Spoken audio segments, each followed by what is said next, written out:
Thank you everyone for joining me today. My name is Rachel Mealy, and I'm the Director of Business Development at Sesame Communications. Sesame Communications helps orthodontic practices harness the power of the internet to accelerate new patient acquisition and transform the patient experience. Many of you have likely heard me speak at the national and regional dental and orthodontic meetings in the past. Today, I'm here to talk to you about 15 ways to get more patients into your practice. Because in today's economy, we all need tips to be able to ensure that our practice is growing. Great, let's get started. Today I'm going to cover the 15 ways that you can drive orthodontic patients into your practice through these 15 marketing tips. And just in case you were wondering, I've documented all the ways for you to reference again and again. If you'd like me to send you the 15 ways to get more patients into your practice, I can do that. Just send me an email. My email address is gac@sesamecommunications.com, and I'll send you a link to these 15 ways so that you can reference them again and again. Let's start with tip number 1. We're going to talk about 15 tips. So tip number 1 is search engine optimization. Well, what the heck is search engine optimization? Search engine optimization is when you show up straight down the middle of, say, a Google results page. Search engine optimization is the process of maximizing the number of visitors that you get to your website. The process of affecting the visibility of your website in the natural or unpaid search engines. How search engines work, what people search for, and the actual search terms or keywords that are typed into search engines, that's all part of search engine optimization. Today, I have 3 tips for you to help you show up better when someone does a Google or a Bing search, for example, for the word orthodontist or braces or anything related to orthodontia. Before I go into those 3 tips, I want to give you a sense for how often searches are being completed on Google for orthodontic-related terms. This is Google results from just last month, May of 2013. So in May of 2013, there were 2.74 million searches for the word braces. And that doesn't even include all the other searches that were completed, all the way down to 550,000 searches were completed for innovation, 1.83 million searches for orthodontics. There are hundreds, thousands of different ways that prospective patients might be going onto Google and looking for an orthodontist. They could type in any type of phrase. We know that there are definitely patients searching online because through Google they provide us with the number of people every month that are searching for example, again, the word braces, 2.7 million searches for the word braces. And I've got a document that has about 100 orthodontic keywords or search phrases, and it will tell you the volume that those search phrases get every month. And that's also something that I'd be more than happy to send you as a free resource for attending this webinar. If you're interested in having me send you that resource, just shoot me an email. And again, my email is gac@sesamecommunications.com, and I will send it right over to you. Now let's get into the 3 tips that I have to help you show up better on the search engines. The first tip is called title tags. Well, what the heck is a title tag? First, I have to tell you that there are hundreds of different things that you can do to your website to show up better on search engines. Google's algorithm has hundreds of different pieces that go into how someone shows up on their search engines. And title tags are just one of the many different ways that you can improve your search engine optimization. Now, if you don't have effective title tags, that's probably an indicator that there are many more things potentially wrong with your website, and that's why you're not showing up on search engines. So let's start with, well, what is a title tag?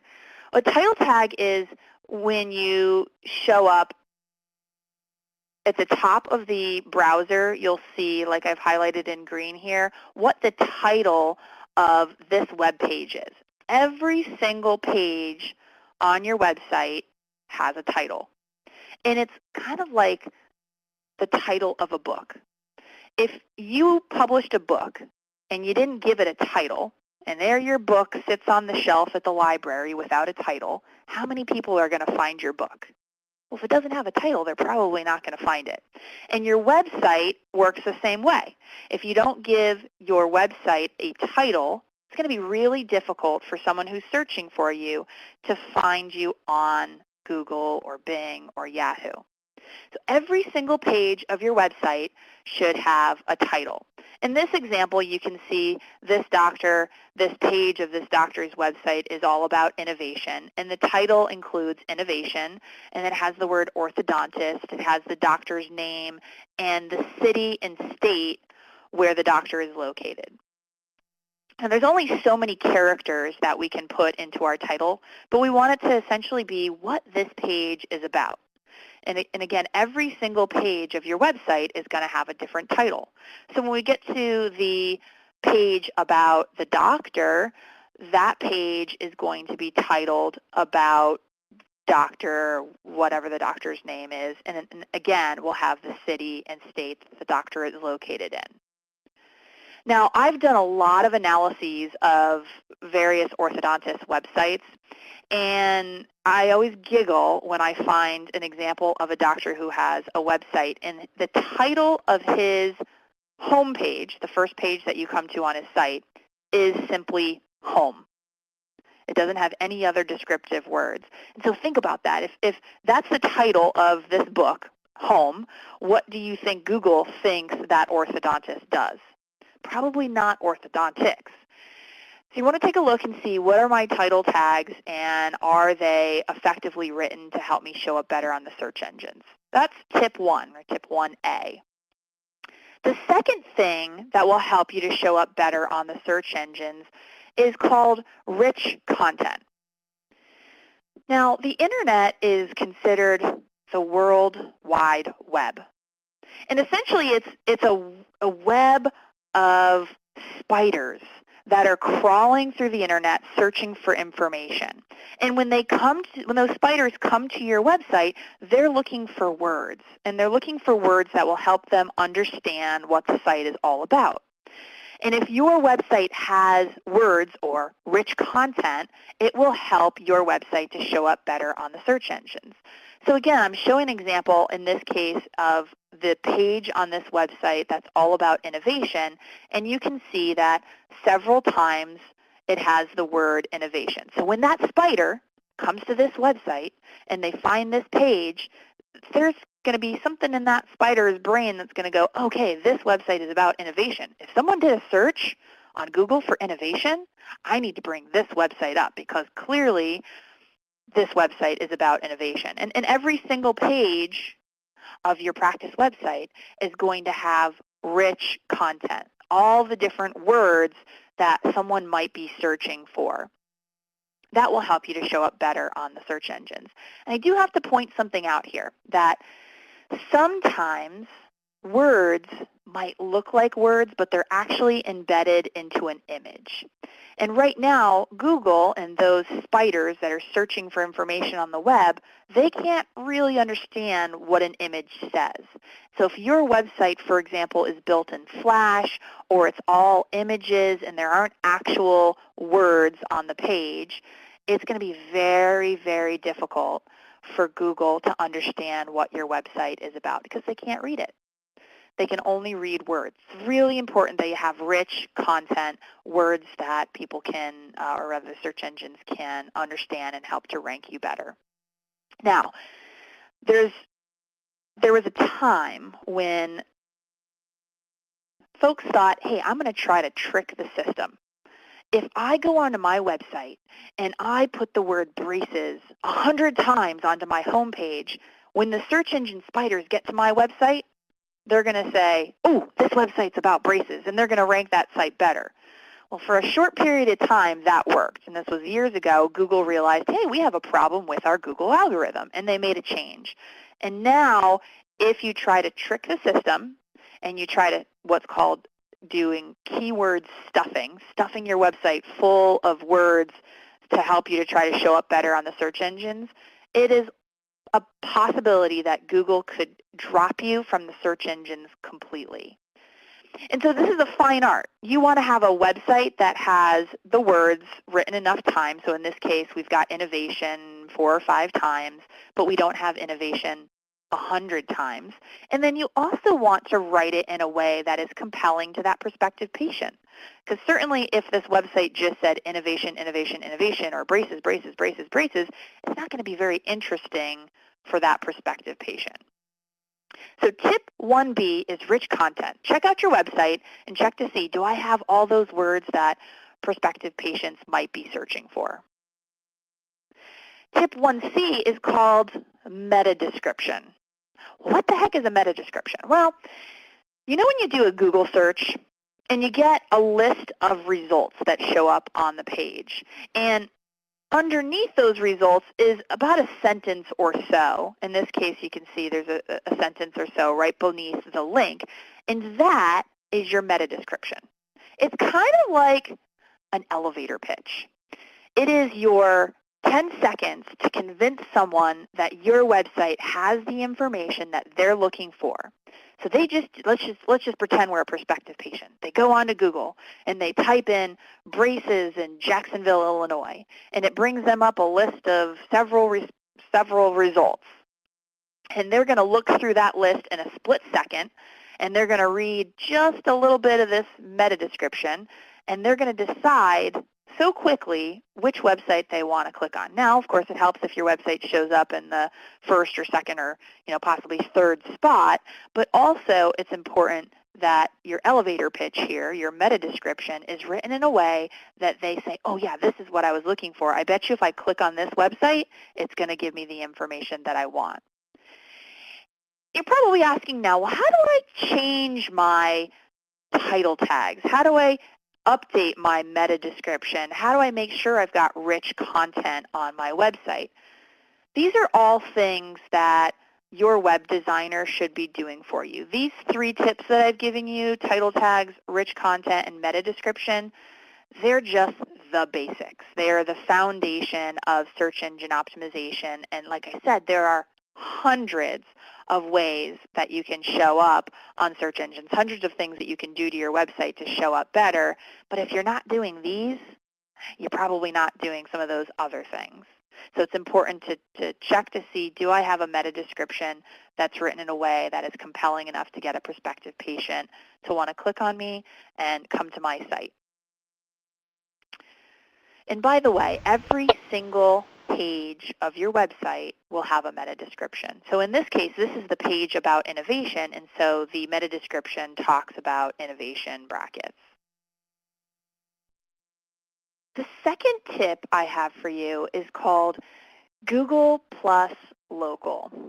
You know when you do a Google search, the first thing that always seems to pop up is that map. The map shows up at the top of Google search. And just a few months back, actually several months back now, Google made some pretty significant changes to the map on Google. Now you show up based on how well your website is optimized for search engines. And then the map is now also connected to Google+. Google+ is Google's new social media tool. So just like Facebook and Twitter, Google+ is Google's social media tool. And they released what's called Google+ Local. And each and every orthodontic practice should have a Google Plus local listing for their practice. And why should you have a Google Plus local listing? Because it's 100% free. If you want to check to see if you currently have a Google Plus listing, you can go to this web address. Write this down. It's maps.google.com. So you're going to go to maps.google.com. And from there, I usually find it's easiest to search with your telephone number. So you're going to plug in your telephone number, and your listing should pop up, and it should look something like what you're seeing on the screen here. If you don't have a photo and there's the option to verify the listing, then it's likely that you don't own, or rather you haven't verified your Google Plus local listing yet. And it's likely that even though you haven't verified your Google Plus local listing, you might still have a Google Plus local page. And the reason for that is when Google decided that they wanted to have a map show up on their search engine's results, they didn't just say, okay, well, let's wait for people to submit their phone numbers and their web addresses and all the information about themselves, and we'll build up this directory over time. No, they couldn't do that. They went out to directories that existed already, and they started pulling data from those directories. So, for example, if you have ever had a phone book advertisement, it is highly likely that you have a Google Plus local page set up, because they pulled that information right from your phone book listing. What's scary about that is oftentimes the information that we gave to the Yellow Pages back in the 80s when we used to do Yellow Pages is incorrect. We might have been using a phone number that's not good anymore, or maybe our address changed.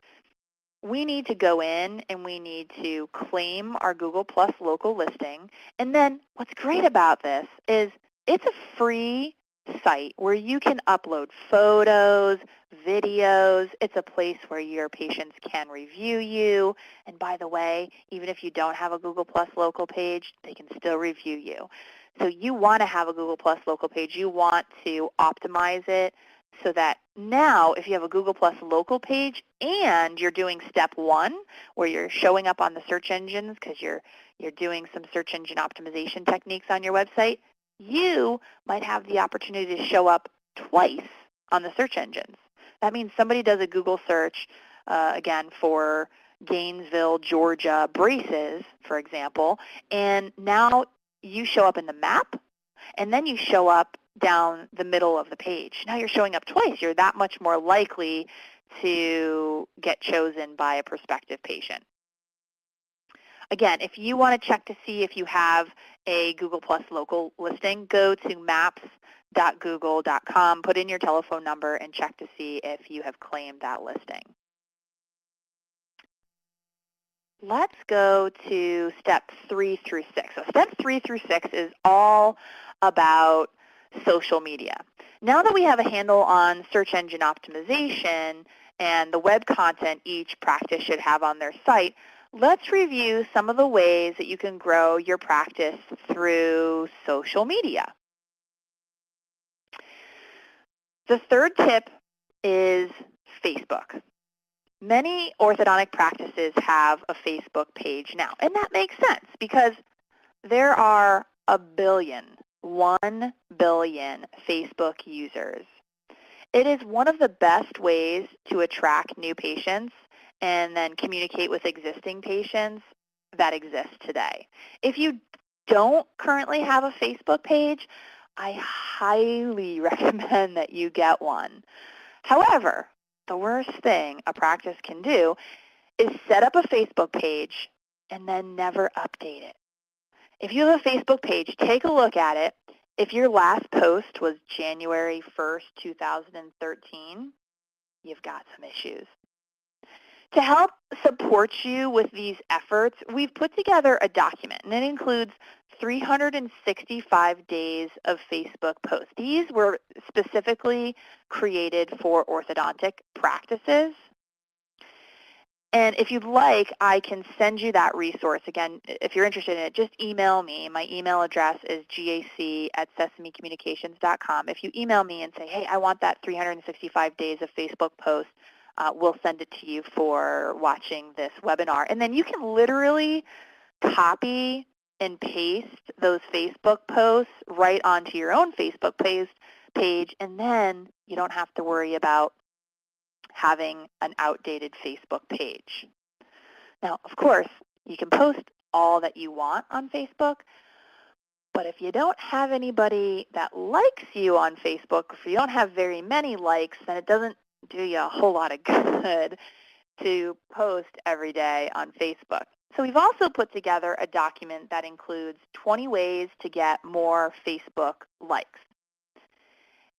And again, if you want this, you can email us at gac@sesamecommunications.com, and then we'll just send you a link right to that resource that will help you to build the number of likes that you have on Facebook, and then ultimately between that and your 365 days of Facebook posts, you'll find that you're going to drive orthodontic patients into your practice. That's tip number 3.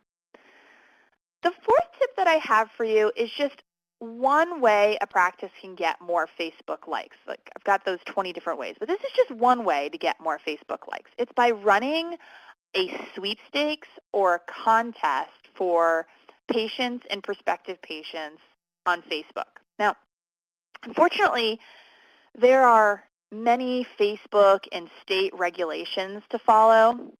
So it's important to work with a company that knows the ins and outs of those regulations.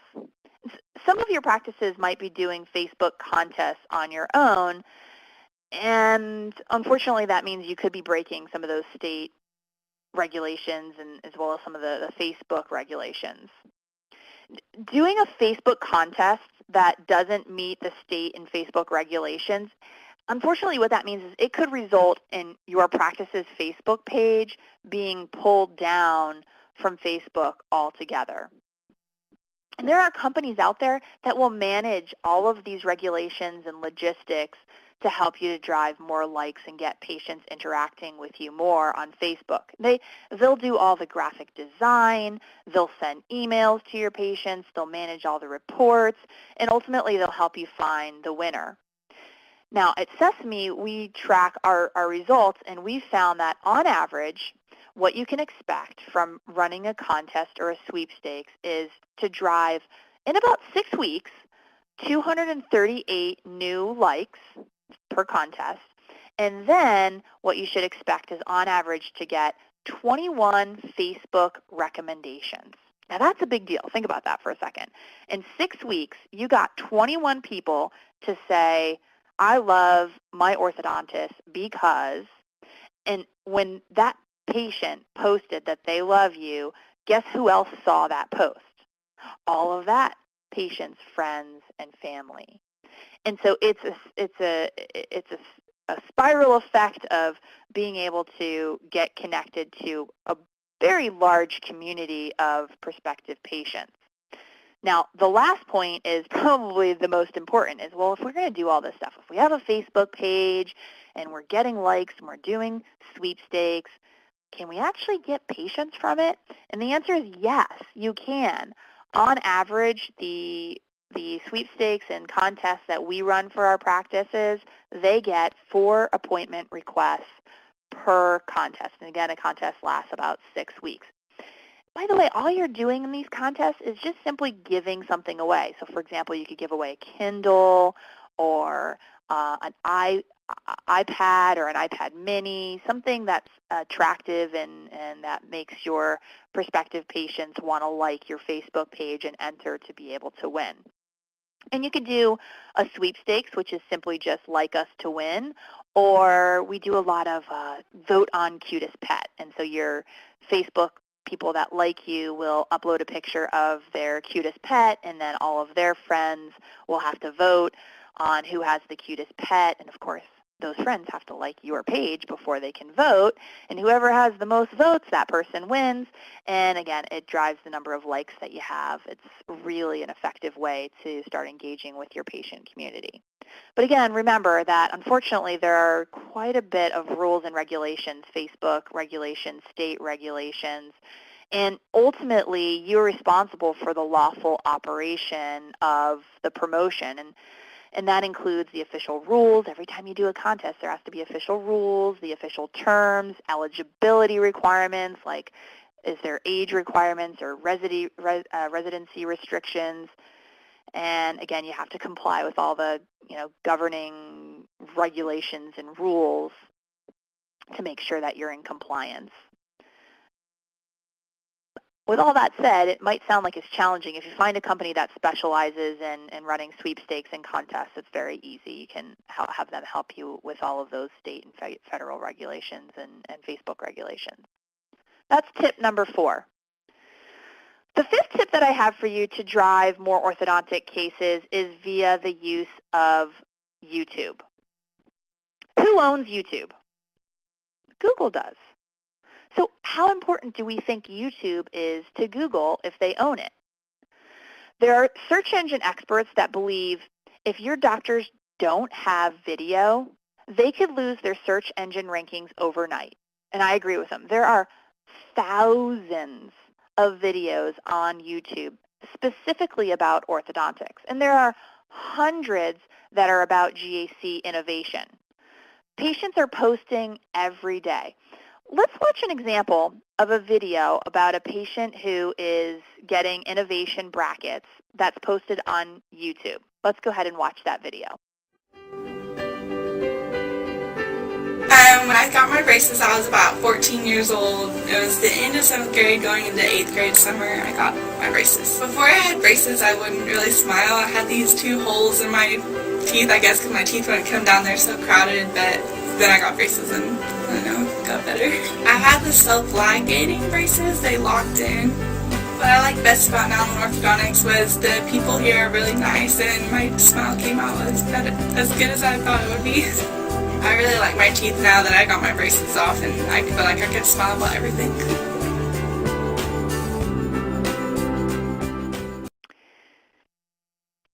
Guess how much it cost to produce that video? It was 100% free. All the office did was grab one of those flip video cameras or an iPhone or an iTouch or any camera that has video capabilities, and they said to a patient who had just finished treatment, hey, could we take a little testimonial video of you?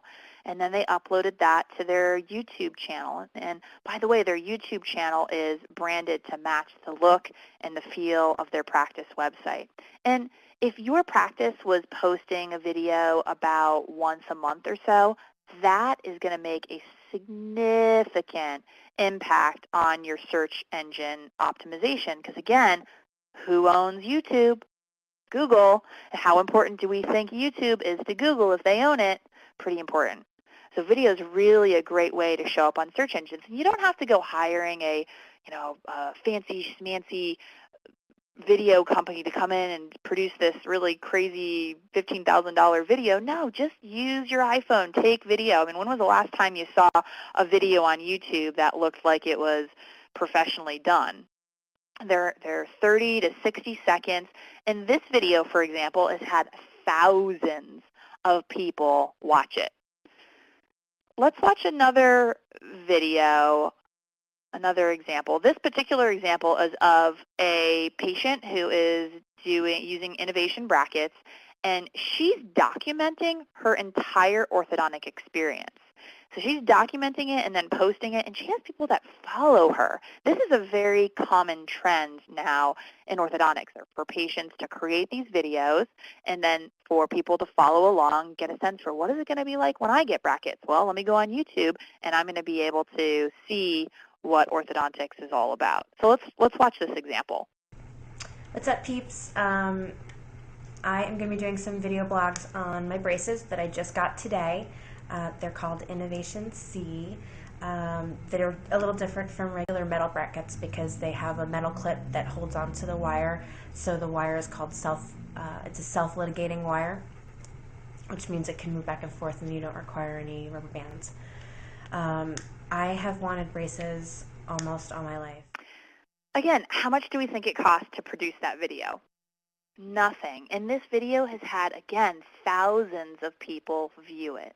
If you were to just take one video a month, if you could set a goal of one video a month, or if you could do more, that would be great. But if you took one video a month, it could be a testimonial of a patient, or it could be an office tour. You could literally grab a camera and say, hey, we're going to give our patients, prospective patients, a tour of our office and just walk around the office and maybe do an introduction to the front desk or the office manager, or have the doctor do a little testimonial or introduction to the practice and post that on YouTube. You're going to see some significant success in your search engine results, and then ultimately how many patients choose you, and you're going to see growth in your practice. Tip number 5 is to make sure that you're using YouTube. And I want to point out also that you can post videos on YouTube, but remember, search engines can't recognize video and they can't recognize images, and so you have to describe your video in words. So what that means is when you upload it to YouTube, you're not done. You have to actually go in there and describe it in words, and then the search engines will recognize those words and help to rank that video. And there are certainly companies out there that can help you to make sure that your videos are appropriately optimized. Tip number 5. Okay, let's move on to my 6th tip to help you to drive more orthodontic cases, and that is to blog once a week. Well, first of all, what is a blog? A blog is kind of like an online, I like to consider it like an online diary. It's a place to go and to write content. And really, I almost wish that this was tip number 1. It's possibly one of the most important things that you can do to help have an impact on your searchability. And here's the reason for that. Google likes content, and they like rich, fresh content. And so if you built your website in 2007 and you haven't made a single change to that website since 2007, Google probably doesn't pay very much attention to you because in their mind, you don't have anything new to say. What Google wants to do is to help its users, the people who do searches on Google, find the information that they're looking for quickly. And the likelihood of something being more relevant that is written more recently is much more highly likely. So if your website has content from 2007 and then there's another website that has content that is newer and fresher, it's very possible that Google's going to rank the website that has new, fresh content higher than the website built in 2007 because it's new, and if new information is usually more relevant. That's where blogs come into place. Your blog is your place to provide fresh, relevant, new content on a regular basis. Your website stays fairly the same, and there's only so many ways that you can describe braces and orthodontics, and a lot of that info stays the same. So there's no need to really change the foundation of your website in terms of the content, but you need to keep your blog up to date on a weekly basis. And this is an on-site blog, and so what that means is that the blog lives on your website. Now there are tools. You could use Blogger, which is owned by Google, and then you have a separate website where you blog. You're going to get much better results if you build your blog right into your website. Then you have an on-site blog, and you'll get, like, on average, Sesame practices where we blog for them, they get 32% greater website traffic by blogging once a week, and then they get 38% more time spent on the site. So the people that are coming to their site, they get more traffic, and then they get people spending 38% more time, and they visit 30% more pages than without a blog. Here's what I don't want you to do. I don't want you to leave this webinar and go, I got to have a blog. Let me put that on my list of to-dos. And then you go and you create a blog. Woo, check that off my list of things to do. And then you look at your blog a year later and you're like, oh, I haven't blogged for an entire year. Well, that didn't do you any good. You need to be blogging every week. I get that's a challenge. You're an orthodontist. You got a busy practice to run, and so who has time to be writing a blog once a week? Plus, what do you say? And there are companies out there that can help you to blog every single week that are dedicated to orthodontics, that understand the industry well enough that they know what to post for you on a weekly basis. So if it's not something that you want to do yourself, find a reputable company that is dedicated to the dental industry that can help you to blog on a weekly basis. That's tip number 6. Let's move on to my 7th tip. And I have a favor to ask of everyone. Do this for me. Take everything that we've talked about thus far, search engine optimization, showing up on the search engines when somebody does a search for you, and social media, take Facebook and YouTube and all that stuff that we've talked about thus far. Forget everything. Forget all of it, because none of it matters if you do not have an effective website. If you are getting found on the search engines, somebody's doing a search for you, and they come to your website, and your website doesn't get that prospective patient to pick up the phone and call your office, what was the point? You've got to have an effective website. And at Sesame, we've been building websites for since late 90s, and we wanted to have a better sense for, well, what gets a prospective patient to pick up the phone and call a practice? And so we hired an independent research firm to find orthodontic patients that were going to make a decision about the orthodontist that they would choose within 60 days, and we asked them to give us their opinions of various websites. And we learned a lot. There are certain things that your website should have and certain things that your website should not have to make it the most effective.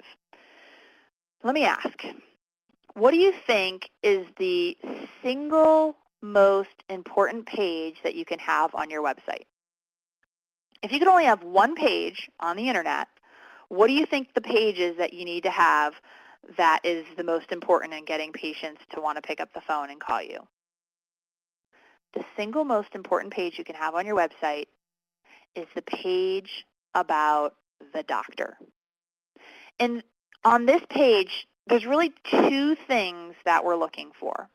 Based on this research we did, we found prospective patients were more likely to pick up the phone if you had 2 things. First is a warm and personable photo. If you have a picture of yourself and you are in scrubs, or you have your hands in someone's mouth, or it's a scary photo of you, this is the first impression that you're making on that prospective patient. The mother of the household is coming to your website. They're going and looking at your page, and they're looking at the photo of you, and they are going to make a decision in a split second whether you are going to take care of their family or not. So it's so incredibly important that you have a photo that is warm and personable. So go, take a look at your website, pull it up. Do you have a great photo of yourself? If you don't, hire a professional photographer. It'll be a great move. It'll make a tremendous impact on the success of your website. If you have children, put your children in the photo. Because again, mom who's coming to this site and making a decision on whether or not she thinks you're a good doctor, even though she doesn't know you, she's going to read a book by its cover. Unfortunately, she's going to look at your photo and she's going to make a decision. And if you have children in your photo, she's going to be much more likely to think that you're a great person. So if you can, put photos that are warm and personable and include children. And then the second thing that you need on your page about you is a warm and personal biography. And here's what that means. Some of you probably have your website up right now and you're looking at your doctor bio, and 80% of you, maybe even higher, 90% of you, here's what your bio says. I went to school here and I have a degree in this, but unfortunately that mother of 3 who's trying to decide where she wants to send her kids to get orthodontic treatment, she has no idea what it means that you went to a specific school and that you went to school for all of these years.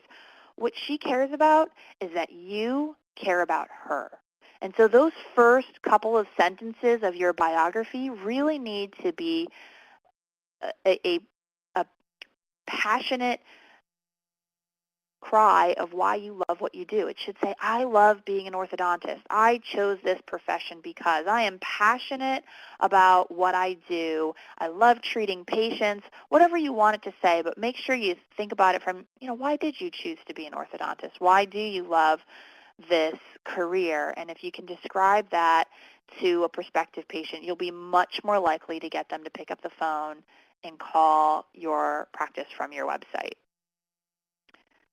So that's tip number 7. Part of tip number 7 also is what works. So when we did this research, we found that there are certain things that work, and then there are other things that don't work.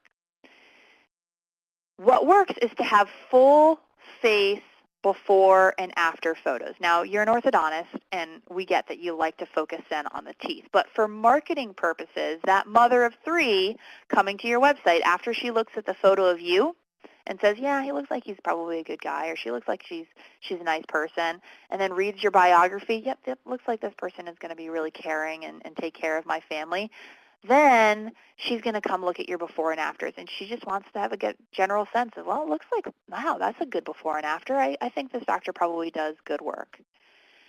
Full face before and afters, because unfortunately it's a lot easier to tell what a before and after looks like with full face than if you're just zoomed in on the teeth. She wants to see that guy, didn't quite look quite as good as he does now.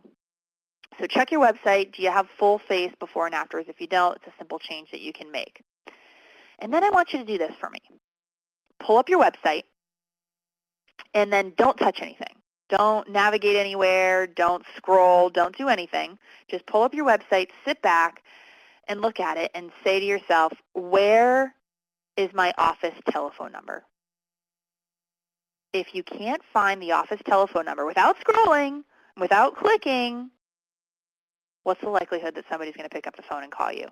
I can tell you that from our research, you have 90 seconds to get a patient to take action from your site. So once they get to your site, you've got 90 seconds before they're going to decide, yeah, I want to leave or I want to pick up the phone and call. It's a very short window of time. And so if you're messing around with your website and you've got a website that's poorly built and it doesn't have easy to find office location, telephone number, address clearly listed on every single page of your website, then you're probably not as effective as you could be. So like I said, take a look at your site. Do you have your telephone number and your address listed?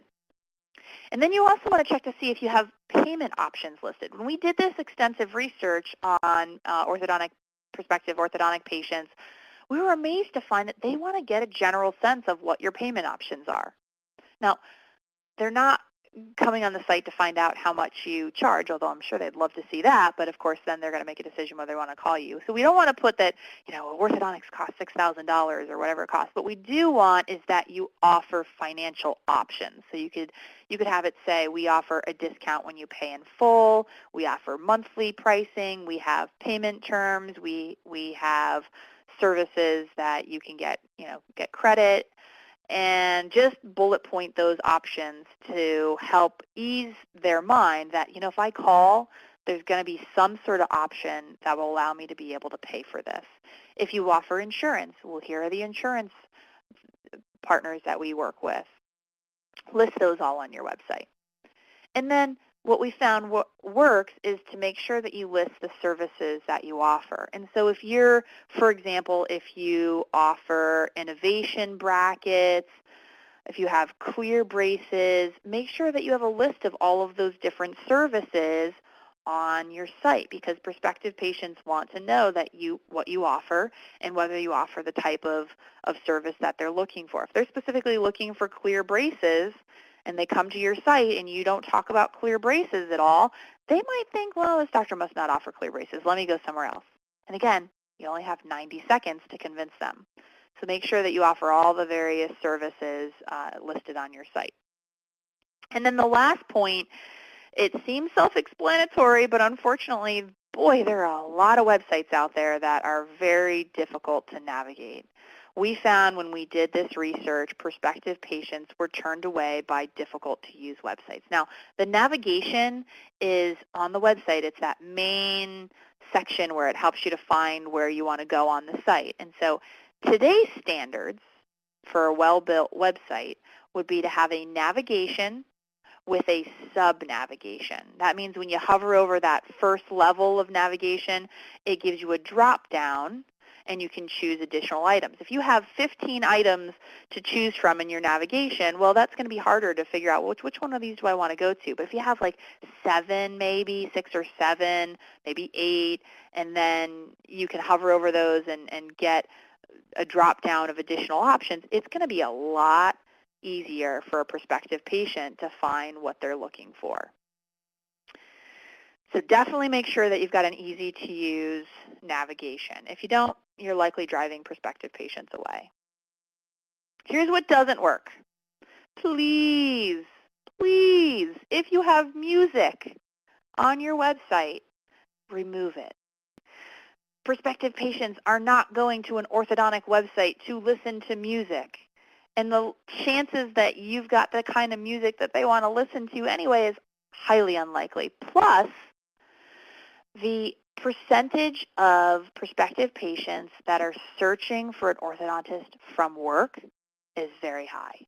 And so if that mother of 3 is at work and she's looking for an orthodontist and she brings up your website and you've got music, guess what she's going to do? She's going to close that website right down. You didn't even get 90 seconds. So simply remove your music. It's not going to do you any good. The other thing that we learned from this research that doesn't work, splash intro pages. Those are those pages that, you know, they have the little line at the bottom that says skip intro. Everything's moving all over the page, and it's trying to wow you before you even get into the website. Well, today, those aren't cool anymore. Today, people just want to get to the information that they're looking for, and if you're trying to wow them with some splash intro page, the likelihood is it's probably outdated anyway, and what you're really doing is not impressing them. The other reason that you don't want splash intro pages is it doesn't help you with your search engines, because typically those splash intro pages don't have any words on it, and then the search engine spiders come to it and they can't figure out what the website's about, and it's negatively impacting how you show up on the search engine. We don't want splash intro pages. The next thing we learned from this research is if you have scary instruments on your website, please remove them. What we know works is happy, smiling pictures of people. If you have your hands in a patient's mouth and you've got that picture on your website, or you've got any sort of scary instrument, even chairs of your office, those are scary, and your website is a marketing tool. It is a place for you to make prospective patients feel comfortable about getting orthodontic treatment. So remove any barrier and put happy, smiling pictures of demographically appropriate people on your site, and you'll find that you'll be much more successful. We also learned from our research what doesn't work are dark color schemes.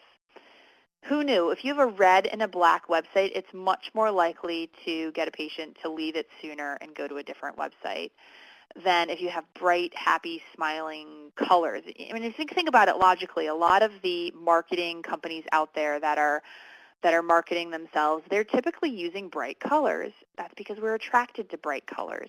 So consider that when you're building your website, that black and red and dark color schemes, they possibly will impact your prospective patients and send them to someone else. Another thing we learned that doesn't work, content that is perceived as unfeeling or cold or institutional. And what I mean by that is if you have, for example, free this and $500 off of that and a coupon here and a coupon there, and your website is just filled with marketing schemes, your prospective patients are likely going to see through that. So you want to be very, very careful. We did find that free initial consultation on an orthodontic practice website works very well, But if you were to say, $500 off your treatment if you start by June 30th, what we found from our research is that prospective patients, they see through that and they think that you are more concerned about your bottom line than you are about them. So watch out for that.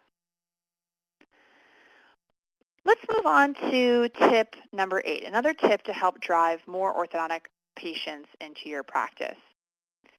Your practice website should have content specific to the services that your practice offers. For example, if your office uses innovation brackets, your website should have an innovation content on the site. Basically, prospective patients, they're interested in learning more about the innovation technology. If they come to your site to educate themselves on innovation and you don't have content to educate them, guess where they're going to go? They're going to go somewhere else. At a bare minimum, you'll want to have at least one page of web content on your site that talks about innovation or the various services that you offer. Now, if you're really interested in driving more cases for a particular service that you offer, you should have additional content about those services. So, for example, this example that I'm showing you, this is a Sesame practice, and they've got what's called the provider package of innovation content. And with the provider package, Sesame adds innovation to the navigation of your website, so it makes it really easy for prospective patients to find the information they're looking for. And the content then includes several pages all about innovation to answer all their questions. And as you can see in this example, when you hover over the word innovation in the navigation, it pops up a sub-navigation. Again, that's the standard in web design today. And that sub-navigation includes information about innovation just in general, and there's FAQs, and there's testimonials, there's before and afters, and videos. They get everything that they're looking for to be able to make an informed decision and ultimately pick up the phone and call your practice to make an appointment. Number 9 is to make sure that you have the right logos on your website. The provider package of innovation content, it's great for prospective patients to learn all about an innovation practice. Then to drive even more cases, we recommend this tip number 9. So ensuring that you have the most up-to-date banners on your website, that will help prospective patients to easily identify the services that you offer. So guess what? It is 2013. If you have a logo on your website that says 2012 or even worse, 2011, and you know who you are, you're potentially losing patients. They think you're out of date. If a prospective patient were to click on your banners, what you want those banners to go to is the page on your website all about that service. They should not link to the manufacturer's website. You want to keep prospective patients on your site as long as you can. Tip number 10 is responsive web design. This is the latest technology on the internet. It used to be that you would build a website and then you needed to have a separate mobile website so that when a patient gets on their iPhone or their Android and they're looking for an orthodontist, the experience they have is a great experience. And today, just recently, the newest type of website is called a responsive website. And responsive websites respond to any type of device, a mobile phone, an iPad, a tablet, a desktop. It is one single website that shows up on any type of device. And so if you minimize your site and you're not able to easily find the navigation menu or the contact us, and you have to do a lot of panning or scrolling, then you do not have a responsive website. And we know that mobile browsing, the people that are searching via their mobile phones, that's expected to exceed desktop browsing, the people that are searching on their desktops, by the end of this year. This is extremely important. You want to make sure that people have a good experience. Again, they've only got 90 seconds before they decide, yeah, I want to call this person or not. And if they can't quickly get to the information they're looking for, they will go somewhere else. And if they're on their cell phone looking for you and they can't get their information quickly, they're going to go somewhere else. Tip number 10 is to have a responsive website.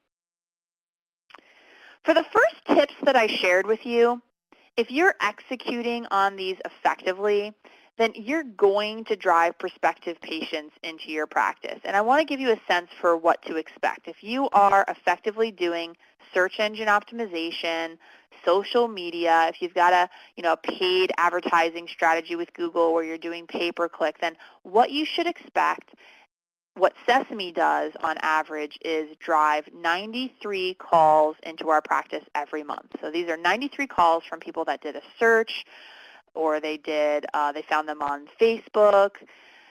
And then of those 93 calls, 21 of them are prospective patients. Those 21 people are self-identifying themselves as new patients. If you're not getting those results from your website and your search strategy and your social media, then you're probably not doing it completely right. And you want to kind of look back and see, what could I be doing better? Because you should definitely be getting phone calls from your website, search, and social and paid advertisements. Let's move on to tip number 11. One amazing way to drive orthodontic patients is to communicate with them via email. Let them know about events that are happening in your office. Offer discounts via email. You can do a lot of things via email and get some pretty instant traction. So tip number 11 is make sure you're collecting those email addresses, and then you're also communicating with your patients via email. And a lot of orthodontic practices these days they're sending automated text and email and voice reminders to remind patients of their appointments. It is a great idea within those appointment reminders that you're sending via email to add some text in there that is a little bit of a promotion. So for example, in this case, we're sending the appointment reminder. We're reminding Sarah, for example, of her appointment. But then in that email, we've got a little text here that says, Mom and Dad can have perfect teeth too. Ask us about adult orthodontics. Because who's likely getting the appointment reminder for little Sarah? It's probably her mom and her dad. So make sure you're using these opportunities to very gently remind your patients that you do more than just child orthodontics. That's tip number 12. Let's move on to tip number 13. I mentioned that a lot of practices are now automating email, text, and voice reminders. And I wanted to talk about a particular practice that previously was just automating their appointment reminders with a phone call system. So they were sending automated calls to patients saying, please remember to come in for your appointment. And they decided to move to a newer system that has email, text, and voice, and gives their patients the choice of, do I want to get an email, text, voice? Do I want to get all three? What do I want? And the patient gets to choose that. And this particular practice, they purchase their system for free because they're a GAC, United Orthodontic Buying Group member. And Sesame studied their results. We wanted to get a sense for how much of an impact can we make on their no-shows. So we studied the practice for 1 year before using an automated email, text, and voice system, and then the 1 year after. And the results we found were that the practice had a reduction in no-shows of 60.2%. And if we calculate the value of every appointment, that means the practice saved in that 1 year over $52,000. This is a great way to drive more patients into your practice, because if you are saving money by making sure patients show up for their appointments, they're going to be happier, and ultimately you can take that $52,000 that you saved and put it back into your marketing efforts to drive even more patients into your practice. So number 13 is to automate your email, text, and voice reminders. Tip number 14 is ask for referrals. And you can ask for referrals via email. You could send an email to all of your patients and simply ask for referrals. Let them know that you have a referral program if you do. You might have them consider thanking their patients for the referral in some way. So you could send them an email when they do refer you, or maybe you send them a gift card or something like that. And I know there are different rules and regulations that each state has about referrals, so make sure that you do a little bit of research and you understand what is and is not allowed. But this is a great way to get new patients, is simply to ask for them. And tip number 15, last but not least, is electronic newsletters. What a great way to keep your patients educated about the services and the CE credits that you're getting. You're on this call right now and you're learning something new. Make sure you're telling your patients that you're staying up to date. And so send them electronic newsletter. And there's certainly companies out there that will produce these newsletters for you. And then you want to send them about quarterly, once a quarter or so, and make sure you've got articles about that are educational, like there's one on here that says pain go away, or gum trivia, things that are interesting. Patients will appreciate it. And then you can post those same articles on your blog and on your Facebook page, and you could do a video about it, and it's all connected together. So tip number 15 is to send your patients electronic newsletters, and you'll find if you do this, you're going to drive patients into your practice. Great. We talked about the 15 different ways to drive patients into your practice. We went all the way from search engine optimization through social media, Facebook, YouTube. We talked about how to have an effective website, and then how to communicate with your patients via various means of emailing. If you have any questions, or you need any support, or if you're interested in any of those free resources that we talked about, feel free to email me. My email address is on the screen here. It is gac@sesamecommunications.com, or you can give us a call, and we'd be happy to help support you. Thank you very much, and have a great day.